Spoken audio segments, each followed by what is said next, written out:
어제 경기도 화성시의 한 아파트 단지에서 한 여성이 흉기로 무참하게 살해당하는 일이 발생했습니다.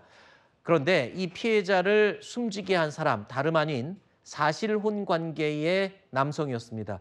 앞서 가정폭력 신고가 이미 여러 차례 있었고 전자팔찌까지, 그러니까 전자팔찌가 아니라 스마트워치까지 여성에게 채워진 상태였는데 무용지물이었다고요. 그렇습니다. 어제 있었던 일인데요. 아파트 주민들이 다닐 수 있는 이 통행로에서 사실혼 관계에 있던 남성이 사실혼 관계에 있던 이 여성을 무차별적으로 좀 살해하는 일이 벌어졌습니다. 이 해당 남성은 바로 달아나서 자택으로 돌아갔다가 이제 숨진 채 또 발견이 되었는데요.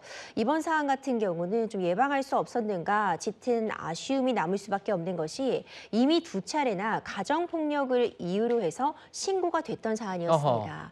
첫 번째 사안 같은 경우에는 이제 극적으로 이제 화해가 되어서 이 부분 처벌을 원하지 않는다고 이 피해 여성이 밝혔다고 전해지고 있고요. 네. 이 두 번째 가정폭력 피해 사례 같은 경우에는 접근 금지 명령이라던가 그리고 이후에 피해자에게 스마트워치까지 지급이 된 상황이었습니다. 네. 하지만 이런 잔인한 범행을 막기에는 역부족이었기 때문에 좀 근본적으로 이 스마트워치 지급만으로 접근 금지 명령만으로 이런 피해를 예방할 수 있는 것인가 좀 강한 의구심이 제기되고 있습니다. 이렇게 범행 피해를 당하고 난 다음에 사람이 목숨을 잃고 난 다음에 나서서 무슨 처리를 한들 의미가 있겠습니까? 그래서 이 얘기는 계속 끊임없이 반복되고 있어요. 스마트워치를 찬들 피해를 당한 다음에 그게 무슨 의미가 있냐는 말이에요. 이걸 좀 원천적으로 더 피해를 막는 방법을 빨리 강구해야 되지 않을까요? 그렇습니다. 사실 그런 지적들이 반복되고 있는데요. 접근 금지 명령이 내려진다고 해도 막상 가해자가 접근한 그 시점,